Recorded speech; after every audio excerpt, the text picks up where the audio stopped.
دوستو اس بات میں کوئی شک نہیں ہے کہ اس وقت ہماری پوری دنیا میں اگر سب سے زیادہ اتہاس کے کسی انسان کو فالو کیا جاتا ہے تو وہ کوئی اور نہیں بلکہ مشہور پیغمبر یعنی کہ حضرت عیسیٰ علیہ السلام ہیں۔ اور اس کی وجہ یہ ہے کہ کیونکہ اس وقت کے ہماری دنیا کے آبادی کے حساب سے جو دو سب سے بڑے مذہب ہیں یعنی جو دو سب سے بڑے ریلیجن ہیں جن کو عیسائی اور اسلام کے نام سے جانا جاتا ہے، ان دونوں ہی ریلیجنز کے لوگ نہ صرف حضرت عیسیٰ علیہ السلام پر یقین رکھتے ہیں بلکہ ان کو فالو بھی کرتے ہیں۔ ہاں وہ بات الگ ہے کہ دونوں ہی مذہبوں کے لوگوں کے بیچ میں حضرت عیسیٰ علیہ السلام کے بارے میں بہت ساری الگ الگ رائے بھی پائی جاتی ہیں، اور شاید یہی وجہ ہے کہ دونوں طرح کے لوگ اپنے اپنے حساب سے یعنی الگ الگ طرح سے حضرت عیسیٰ علیہ السلام کو فالو کرتے ہیں۔ دوستو جس طرح سے پیغمبر حضرت محمد صلی اللہ تعالی علیہ وسلم آخری نبی ہیں، بالکل اسی طرح سے ہی حضرت عیسیٰ علیہ السلام کو بنی اسرائیل کا آخری نبی مانا جاتا ہے، کیونکہ ظاہر ہے حضرت عیسیٰ کے بعد بنی اسرائیل میں کوئی نبی نہیں آیا تھا۔ اور جہاں تک سوال پیغمبر حضرت محمد صلی اللہ تعالی علیہ وسلم کا ہے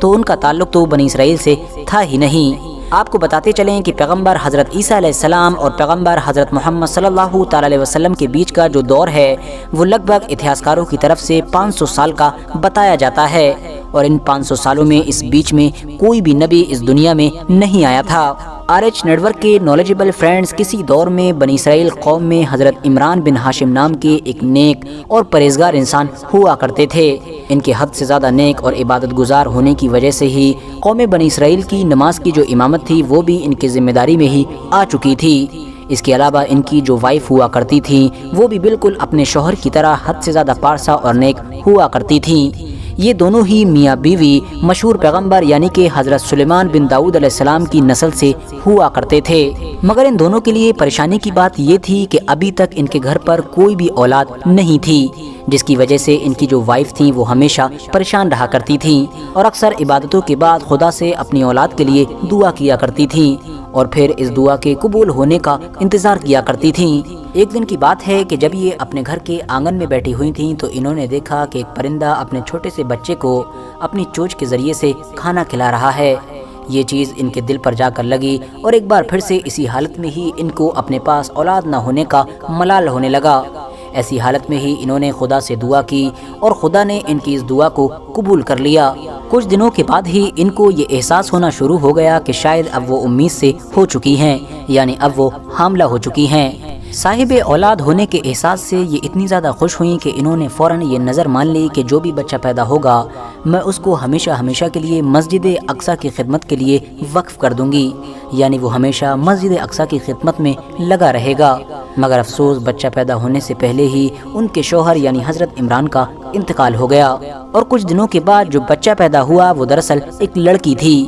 ویسے تو ایک لڑکی بھی ان کے لیے کسی ایک لڑکے سے کم نہیں تھی، مگر ان کو افسوس اس بات کا تھا کہ آخر اب ان کی نظر کیسے پوری ہوگی، کیونکہ وہ سوچ رہی تھیں کہ آخر ایک لڑکی مسجد اقصیٰ کی خدمت کیسے کرے گی۔ مگر لڑکی پیدا ہونے کی وجہ سے ان کو جو ملال ہوا تھا وہ خدا نے یہ کہہ کر ختم کر دیا کہ ہم نے تیری لڑکی ہی قبول کر لی، اور اس لڑکی کی وجہ سے ہی تیرا خاندان بھی معزز اور مبارک قرار پایا۔ دوسری طرف حضرت عمران کی بیوی نے اپنی اس بیٹی کا نام مریم رکھا اور خدا سے یہ دعا کی کہ میں مریم کو اور اس کی آنے والی اولادوں کو شیطان کے فتنے سے تیری پناہ میں دیتی ہوں۔ فی الحال دوستو وہ چھوٹی بچی یعنی حضرت مریم جب سمجھداری کی عمر کو پہنچی تو یہ مدعا اٹھا کہ آخر مقدس ہیکل کو کس کی ذمہ داری میں دیا جائے، کیونکہ ظاہر ہے مقدس ہیکل کے کاہنوں کی تو یہی خواہش تھی کہ ان کو حضرت مریم کی سپردگی میں دے دیا جائے، مگر فیصلہ حضرت زکریا علیہ السلام کے حق میں ہوا تھا۔ اس کی وجہ یہ تھی کہ کیونکہ حضرت مریم کی خالہ کہ جن کا نام عیشا تھا وہ حضرت زکریا علیہ السلام کے نکاح میں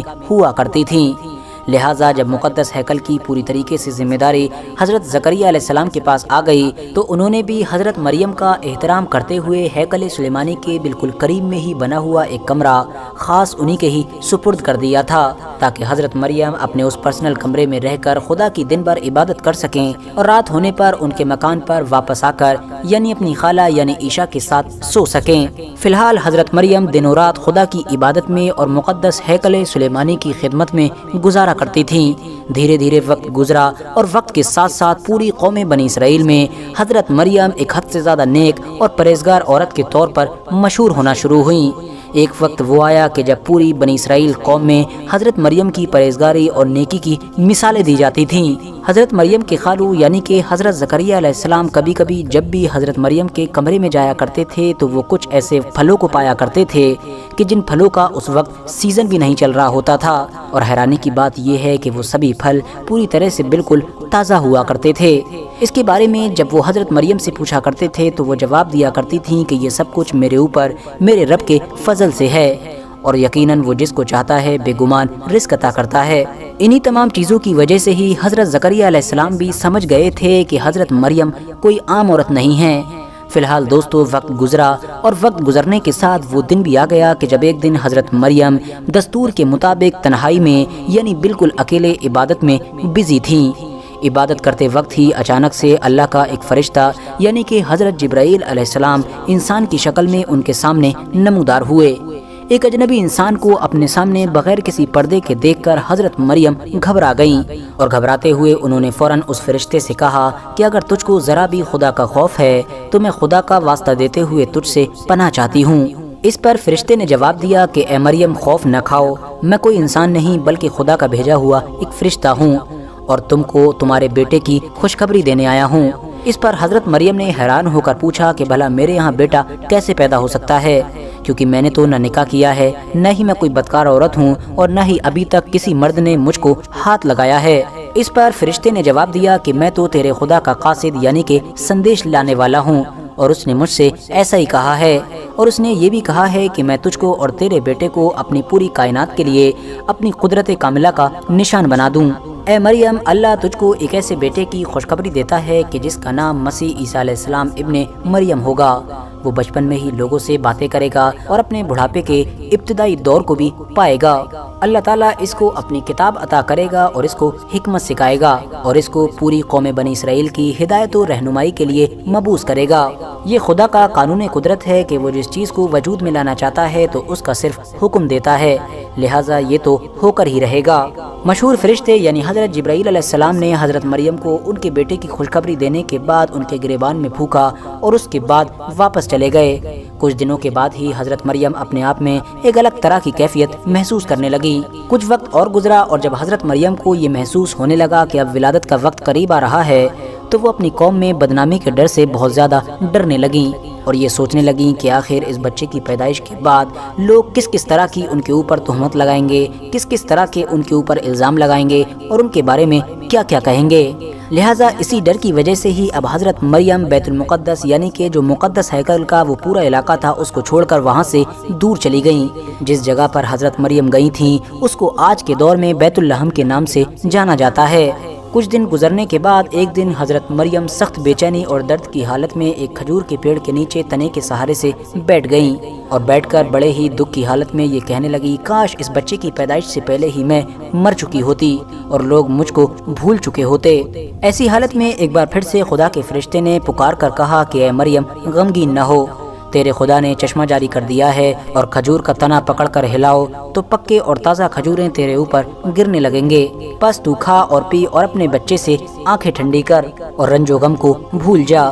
لہٰذا فرشتے کی اس تسلی بھری پکار سے اور حضرت عیسیٰ علیہ السلام جیسے مبارک بچے کی پیدائش کی وجہ سے حضرت مریم اپنا سارا رنج و غم بھول گئیں، مگر پھر بھی ان کے دل میں یہ سوال کانٹے کی طرح بار بار کھٹکتا رہا کہ آخر میری وہ قوم کہ جو میری نیکی اور عبادت گزاری کی مثالیں دیا کرتی تھی، ان کو میں یہ کیسے یقین دلاؤں گی کہ ایک بچہ بنا باپ کے پیدا ہو سکتا ہے۔ بار بار اس طرح کے سوالوں سے پریشان ہو کر اس میں الجھے رہنے کی وجہ سے ہی خدا کا فرشتہ ایک بار پھر سے حضرت مریم کے پاس آیا اور اس نے خدا کا یہ پیغام دیا کہ جب تم اپنے لوگوں کے پاس جاؤ تو ان سے بات مت کرنا، وہ لوگ کچھ پوچھیں تو ان سے اشارے سے ہی کہنا کہ میں روزے کی حالت میں ہوں اور میں کسی سے بات نہیں کر سکتی، اور اگر تم کو کچھ پوچھنا بھی ہے تو خود اسی بچے سے پوچھ لو۔ لہٰذا فرشتے کی یہ بات سن کر حضرت مریم مطمئن ہو گئیں اور اپنے اس بچے کو لے کر اپنے شہر کی طرف واپس نکل پڑیں۔ شہر میں جیسے ہی انٹر ہوئیں تو شہر کے لوگوں نے جیسے ہی حضرت مریم کو اس حالت میں دیکھا تو ان کو گھیرنا شروع کر دیا۔ لوگوں نے حضرت مریم کو گھیر کر کہا کہ اے مریم، یہ تو نے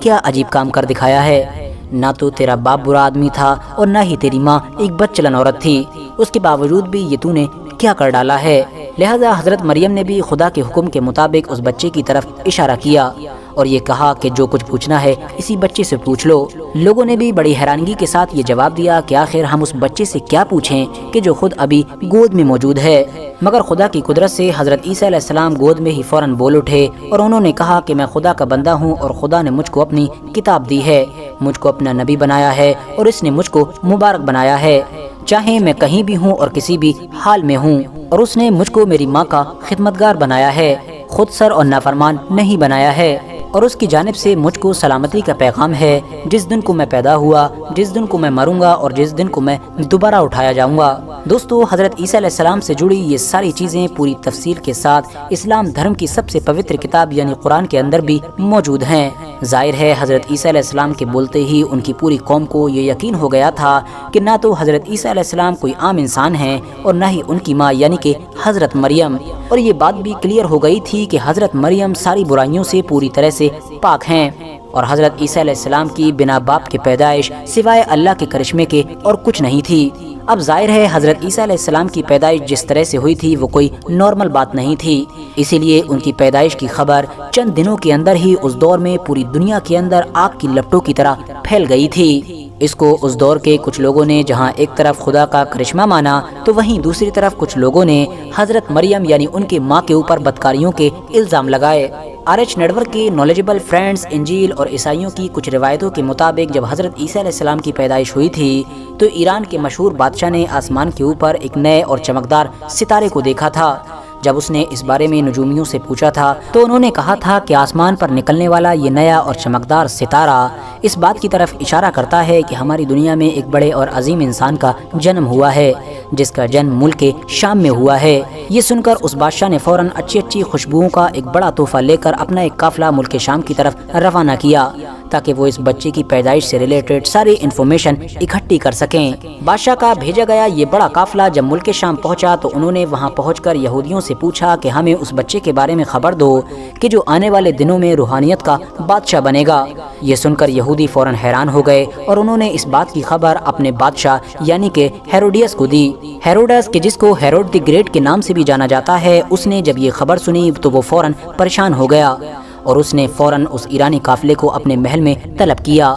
ایرانی قافلے کی ساری بات سننے کے بعد اب تو وہ اور بھی زیادہ پریشان ہو گیا اور اس کو اپنی بادشاہت بھی خطرے میں نظر آنے لگی۔ اس نے فوراً ایرانی قافلے کو یہ اجازت دی کہ وہ اس بچے کے بارے میں ساری معلومات حاصل کریں اور تفتیش کرنے کے بعد جو رزلٹ نکل کر آئے اس سے مجھ کو بھی آگاہ کریں۔ لہٰذا ایرانی قافلہ حضرت عیسیٰ علیہ السلام کو ڈھونڈتے ڈھونڈتے بیت المقدس تک پہنچ گیا۔ لہٰذا وہاں پر حضرت عیسیٰ علیہ السلام سے ملاقات کی اور ایرانی بادشاہ کی طرف سے دیا گیا خوشبوؤں کا تحفہ بھی پیش کیا۔ ایرانی بادشاہ کا پورا حال سنایا اور جاتے جاتے انہوں نے حضرت مریم کو یہ بھی بتایا کہ ہیروڈ دی گریٹ یعنی کہ ہیروڈس حضرت عیسیٰ علیہ السلام کا سب سے بڑا دشمن بنے گا اور وہ اس بچے کی جان لینا چاہتا ہے، اسی لیے آپ فوراً اس بچے کو کہیں محفوظ جگہ پر لے کر چلی جائیں۔ اس بات سے آگاہ کر کے وہ ایرانی قافلہ ہیروڈس کے محل میں جانے کی بجائے چپکے سے اپنے علاقے میں یعنی ایران کی طرف نکل گیا۔ دوسری طرف حضرت مریم بھی اپنے بیٹے یعنی حضرت عیسیٰ علیہ السلام کی حفاظت کی خاطر ان کو بیت المقدس سے لے کر اپنے عزیزوں کے یہاں یعنی کہ مصر کی طرف